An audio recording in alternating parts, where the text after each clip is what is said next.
तो आइए इस 10th क्लास के बैच में मैं अभी पढ़ाने जा रहा हूँ आपको 9 पॉइंट। ये आपका 1 का सवाल है और जो कि ये लाइट हाउस से संबंधित ये प्रश्न है जो एग्जाम के दृष्टिकोण से काफी इंपॉर्टेंट हो जाता है। तो आप चीजों को समझने का प्रयास करेंगे और जहां दिक्कत हो वहां आप पूछने का प्रयास करेंगे। तो यहाँ जितने भी बच्चे हैं हमारे साथ सवाल को रीड कर देंगे और आप भी अगर इस वीडियो को देख रहे हैं तो ये भाषा वाला सवाल को छोड़े नहीं और भाषा वाले सवाल जितने भी होते हैं उसको बार बार आप रीड करें और रीड करने के बाद उसका स्मरण करें। इसके बाद आप बनाने का प्रयास करें और हाइट एंड डिस्टेंस में मेन बात है आपका डायग्राम यदि आप समझ जाते हो, आपका चित्र सही बनता है तो आपका ये सवाल बन जाता है। तो चलिए हमारे साथ बिना बात किए हुए कम इनटू मेन पॉइंट पर अब रीड करते हैं और समझने का प्रयास करें सारे बच्चे। 13 नंबर का यह प्रश्न होगा,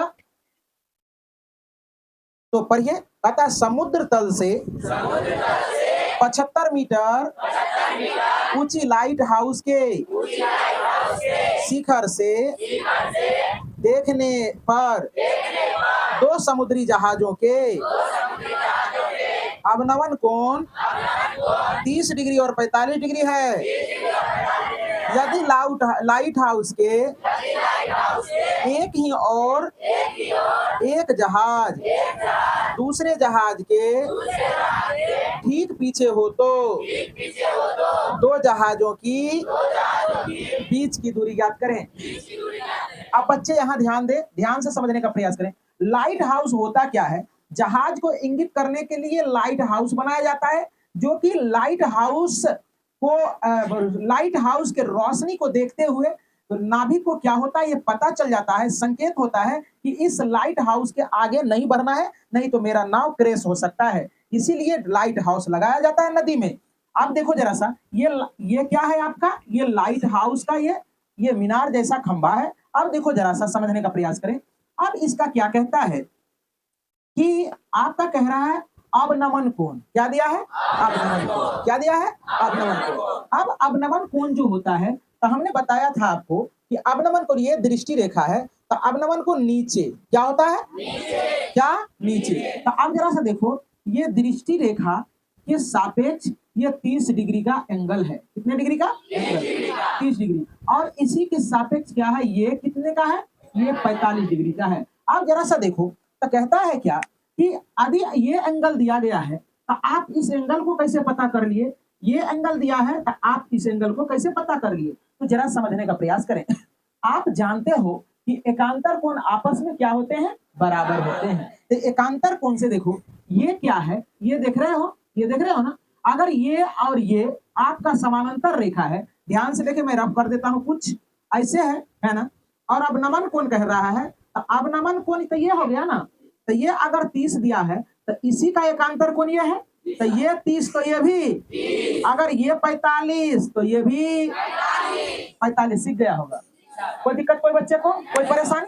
मतलब कि ये कोण आपका क्या है कि 30 डिग्री है, तो देखो सकले जस्ट सकले ये भी क्या हो जाएगा? 30 हो जाएगा। ये इतना चाप देखो, ये 45 है तो आपका ये भी क्या हो जाएगा? 45 है। तो कहता है कि आपका कह रहा है कि एक नाव यहाँ है और एक नाव यहाँ है, तो कहता है इन दोनों नाव के बीच का दूरी क्या होगा? तो x हम मान लिए हैं। आप पहले जो दिया है उसको आप लिखने का प्रयास करोगे। लिखेंगे दिया है। क्या लिखेंगे? 13 नंबर प्रश्न में दिया है। पहले देखो, ये मीनार है। मीनार की ऊंचाई कितना है? 75 मीटर। कितना है? 75 मीटर। अब देखो ये कोण जो दिया है, अब नमन कोण एक क्या है आपका? क्या है? 30 डिग्री। और दूसरा क्या है? और दूसरा है 45 डिग्री। कितना है? तो एकांतर कोण के माध्यम से हमने क्या किया है? ये एंगल निकाल लिया है और इसके एकांतर कोण ये हो जाएंगे। अब देखो, अब चलते हैं, हमें जो ज्ञात करनी है वो ज्ञात करना है। तो त्रिभुज ए बी सी में चलेंगे या चलेंगे आप ए बी डी भी कह सकते हैं, है ना? तो लिखेंगे त्रिभुज ए बी डी में, ए बी डी में जरा देखने का प्रयास करें कि ए बी बराबर आपका है 75। कितना है? 75 मीटर। और थीटा का मान आपका कितना दिया गया है? 45 दिया है। और बीडी हमें क्या करनी है? बीडी बराबर 1। कोई बच्चा को दिक्कत? अब ध्यान से देखेंगे, अब ये दिया हुआ है, ये निकालना है, तो सवाल ही सवाल का जवाब होता है। सवाल ही सवाल का इसका और इसका संबंध कौन थीटा देगा? ये आधार है और ये लंब है, तो आधार और लंब का संबंध टेन थीटा देता है। क्या देता है? तो इसीलिए लिखेंगे टेन थीटा बराबर लंब बटे आधार हो जाएगा। तो टेन, अब थीटा का वैल्यू यहाँ देखो 45 है। क्या है? तो यहाँ लिखेंगे टेन 45 बराबर लंब देखो कितना है? लंब 75। और देखो आधार कितना है? बीडी है। क्या है? बीडी लिख देंगे। अब देखो टेन 45 डिग्री का मान 1 होता है और यहाँ हो जाएगा 75 अब बटे बीडी हो जाएगा। होगा या नहीं होगा? अब देखो यहाँ से बाय क्रॉस करेंगे तो बीडी बराबर क्या हो जाएगा? 75 मीटर निकल गया। ये निकल गया ना 75 निकल गया। अब हम क्या करेंगे? ध्यान से देखने, अब ए बी डी त्रिभुज ए बी सी में चलेंगे। किसमें? ए बी सी में देखो कि ए बी बराबर क्या है? ए बी बराबर 75 और बी सी बराबर 75 प्लस एक्स। होगा ना? होगा कि नहीं होगा? अब देखो, अब इसका और इसका पूरे का माप क्या होगा? सॉरी, ये और इसका कौन थीटा लगेगा? Tan theta. लंब और आधार में क्या लगता है? Tan theta. इसीलिए टेन थीटा बराबर क्या हो जाएगा? लंब बटे आधार। क्या हो जाएगा? लंब बटे आधार। ध्यान से देखने का प्रयास करो। अब थीटा का वैल्यू देखो, थीटा का वैल्यू यहाँ दिया है तुम्हारा कितना? थीटा नहीं लिखे हैं तो यहाँ थीटा आप लिख देंगे। थीटा बराबर आपका क्या है? 30 डिग्री है। क्या है? 30 डिग्री। तो टेन थीटा बराबर, अब देखो लंब कितना होगा? 75 और आधार क्या हो जाएगा? 75 प्लस। अब टेन 30 डिग्री का मान होता है 1 बटे रूट अंडर 3। यहाँ 75 अब बटे यहाँ हो जाएगा 75 प्लस एक्स। Very good. अब इससे इसको गुना करोगे, इससे इसको गुना करोगे तो यहाँ हो जाएगा 75 अब प्लस एक्स। क्या हो जाएगा? इससे गुना करोगे तो यहाँ 75 गुना 3 नहीं कर देना है ना, ये नहीं कुछ तो यहाँ 1 है, 1 गुना 75 तो यहाँ 75 रूट अंडर 3 होगा। क्या हो जाएगा? अब जरा सा देखने का प्रयास, एक्स बराबर क्या होगा? 75 और रूट अंडर 3, ये चला जाएगा उधर तो यहाँ हो जाएगा 75 होगा। तो एक्स बराबर क्या हो जाएगा? 75 हम कॉमन ले लेंगे तो यहाँ रूट अंडर 3 माइनस 1 हो जाएगा। होगा या नहीं होगा? आप जरा सा देखो, एक्स का मान निकल गया, यही आपका हो गया उत्तर। क्या हो गया? उत्तर। देखो आंसर है या नहीं, लिख देंगे। अतः दोनों नाव की बीच की दूरी लिख देंगे 75 रूट अंडर 3 माइनस 1, यही मीटर हो जाएगा। तो उम्मीद करते हैं आपको समझ में आया होगा। चलिए अब प्रश्न संख्या 14 में चलते हैं और 14 नंबर का प्रश्न हमारे साथ सारे बच्चे रीड करेंगे, क्योंकि मैं बार बार कह रहा हूं कि हमारे साथ रिपीट करेंगे सारे बच्चे। चलिए, मैं बार बार कहता हूं कि जितने भी भाषा वाला सवाल होते हैं उसको बार बार आप रीड करेंगे तो आपका कॉन्सेप्ट क्लियर होगा। तो चलिए हमारे पीछे पीछे क्या करेंगे, आप लोग पढ़ेंगे। कहता है 1.2 मीटर लंबी एक लड़की भूमि से 88.2 मीटर की ऊंचाई पर एक क्षैतिज रेखा में हवा में उड़ रहे गुब्बारे को देखती है। किसी भी क्षण लड़की की आंख से गुब्बारे का उन्नयन कोण 60 डिग्री है। कुछ समय बाद उन्नयन कोण घटकर 30 डिग्री हो जाती है। इस अंतराल के दौरान गुब्बारे द्वारा तय दूरी ज्ञात करें। चलो इसको समझने का प्रयास करें। देखो जरा सा, ये समान ऊंचाई, यहाँ एक ही लड़की खड़ी है, ध्यान से देखेंगे। पहले इसके थीम को समझने का प्रयास करें। ये लड़की है, समझना है ना? ये चलो समझो, ये भावनात्मक चीज है। हम जो बता रहे हैं उस चीजों पर अनुकरण करें और समझने का प्रयास करें।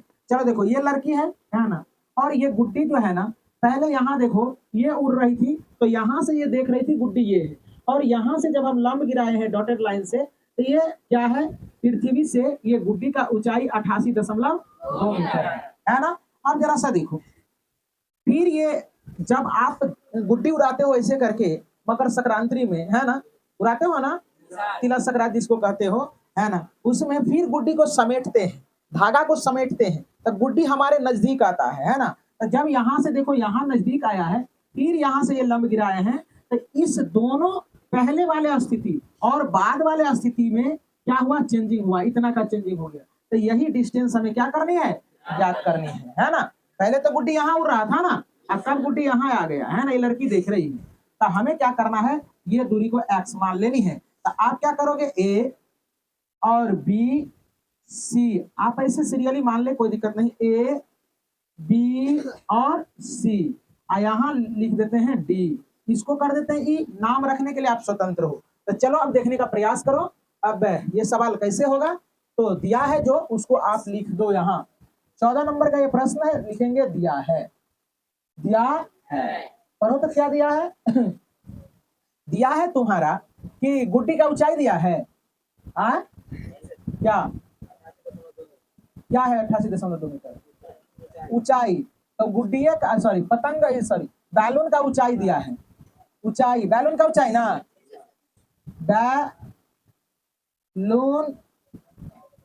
बैलून का ऊंचाई कितना है, 88.2 मीटर, यही ना।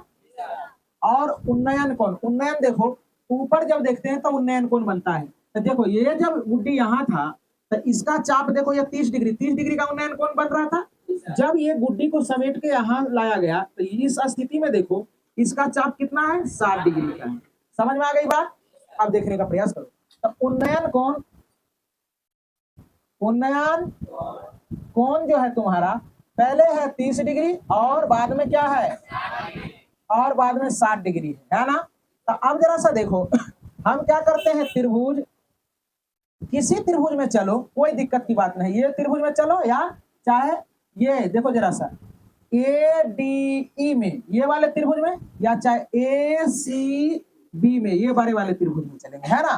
तो अब जरा सा देखने का प्रयास करें। तो त्रिभुज ADE में हम चलते हैं, ये समकोण त्रिभुज है। तो चलो देखो यहाँ, तो अब देखो जरा सा क्या करेंगे, इसमें दिया क्या क्या है। तो ये जो है तुम्हारा, ये क्या है, गुड्डी का ऊंचाई है 88.2, तो ये लड़की के हाइट को हम लोग घटा देंगे, लड़की के हाइट को क्या करेंगे, घटा देंगे। जरा से जहां से देखेंगे वहीं तक का ना डिस्टेंस लेंगे। तो यहाँ देखो, तो निकालते हैं हम, कि जरा सा देखने का प्रयास करेंगे। यहाँ देखो कि डी बराबर क्या हो जाएगा, 88.2, में से ये क्या, ये लड़की का हाइट को क्या करेंगे, घटा देंगे, 1.2 घट जाएगा, तो DE बराबर क्या हो जाएगा, 87 हो जाएगा। अब जरा सा देखो, इसका उन्नयन कोण जो है, ये वाले त्रिभुज का ADE वाले, इसका देखो यहाँ देखो कितना है, 60 डिग्री का चाप है ना, ये हो जाएगा 60 डिग्री। तो अब जरा सा देखो, हमें ये क्या दिया है, ये दिया है लंब, और ये आधार, किसका कोण थीटा लेगा, टेन थीटा, इसीलिए टेन थीटा बराबर हो जाएगा लंब बटे आधार हो जाएगा। तो टेन थीटा का जगह पर क्या बैठाओगे, 60 डिग्री, और लंब के जगह पर क्या बैठाओगे। अब देखो डी का मान कितना गया है, 87, आधार क्या है, AD है, क्या है, AD बैठा दोगे। अब टेन 60 डिग्री का मान क्या होता है, √3। अब यहाँ 87 बटे AD होगा। अब यहाँ से बाई क्रॉस जब करेंगे तो यहाँ हो जाएगा √3 AD बराबर 87 हो जाएगा। तो AD बराबर 87 बटे √3। हर का परिमयकरण करना चाहते हो तो यहाँ क्या करेंगे, √3 और √3 से गुना कर देंगे। तो यहाँ क्या हो जाएगा आपका 87 √3 बटे 3 है ना। तो AD बराबर 8 7 15 है ना, ये कट जाएगा 3 से, क्या बार में देखो जरा सा, AD बराबर यहाँ 3 दूना 6 हो जाएगा और 3 नमा 27 √3, इतना मीटर निकल गया। लेकिन हमें क्या करनी है, हमें तो यहाँ से क्या निकालना था, ये डिस्टेंस ना निकालना था। चलो देखो अब क्या करते हैं हम, सी बी में चलते हैं, चाहे ए बी सी कुछ भी कहो, लिखेंगे त्रिभुज ए बी सी में, ध्यान से देखेगा। तो अब जरा सा देखो ये डिस्टेंस तो निकाल लिया हम कितना 87, तो ये भी कितना हो जाएगा 87 होगा ना। तो बी सी बराबर क्या हो जाएगा 87 होगा, और इसका थीटा का मान कितना होगा देखो 30 डिग्री, थीटा का मान 30 डिग्री होगा। अब देखो थीटा का मान ये जब हो जाएगा तो हम क्या करेंगे, ए सी बराबर व्हाट लिख देंगे। तो अब जरा से देखो, अब इसका और ये पूरे आधार, ये लंब और ये आधार टेन थीटा देगा, तो क्या हो जाएगा टेन थीटा बराबर लंब बटे आधार। अब देखो टेन थीटा का वैल्यू तुम लोग पुट करोगे कितना 30 डिग्री। अब लंब का वैल्यू कितना दिया है, देखो लंब का वैल्यू ये था, तो इसमें से हम क्या किया 1.2 घटा दिए तो 87 निकला है, तो यहाँ 87 रखेंगे। और आधार तुम्हारा क्या हो जाएगा, देखो A D plus D C, C D या सी डी सी एक ही चीज है ना। अब जरा सा देखने का प्रयास करें, तो यहाँ टेन जो है, टेन यहाँ 30 डिग्री होगा, और 87 बटे एडी का तो वैल्यू हम निकाल चुके हैं, यहाँ निकाले हैं कि नहीं निकाले, तो एडी का वैल्यू रख देंगे, यहाँ क्या रख देंगे 29 रूट अंडर 3। देखो सीडी का वैल्यू क्या है एक्स, क्या है समझ में आ रहा सारे बच्चे को, है ना। अब देखने का प्रयास करेंगे,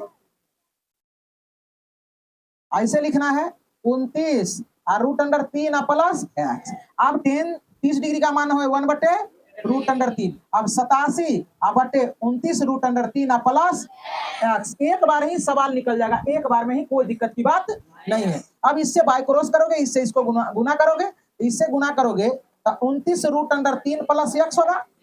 अब इससे इसको गुना करोगे तो यहाँ हो जाएगा 87 और रूट अंडर 3 हो जाएगा। अब देखो जरा सा, यहाँ क्या हो जाएगा 29, यहाँ क्या करोगे x बराबर अब 87 और रूट अंडर 3 माइनस इसको करोगे उधर तो 29 रूट अंडर 3 होगा। अब देखो जरा सा x बराबर क्या हो जाएगा, ध्यान से देखने का प्रयास करेंगे। कहाँ 29 या 87 होता है, तो यहाँ करेंगे 29 और रूट अंडर, तो इससे तो घट जाएगा है ना, तो इससे घट के कितना हो जाएगा, यहाँ 17 में से 9 गया 8, यहाँ बच गया तुम्हारा 7 में से 2 गया 5, 58 रूट अंडर 3, यही मीटर हो गया। देखो आंसर यही होगा। अब लिख देंगे अतः, लिखेंगे अतः दोनों क्या था, दोनों गुब्बारे की बीच की दूरी क्या हो जाएगा 58 रूट अंडर 3 मीटर, यही हो गया। देखो कितना नीट एंड क्लीन बना है।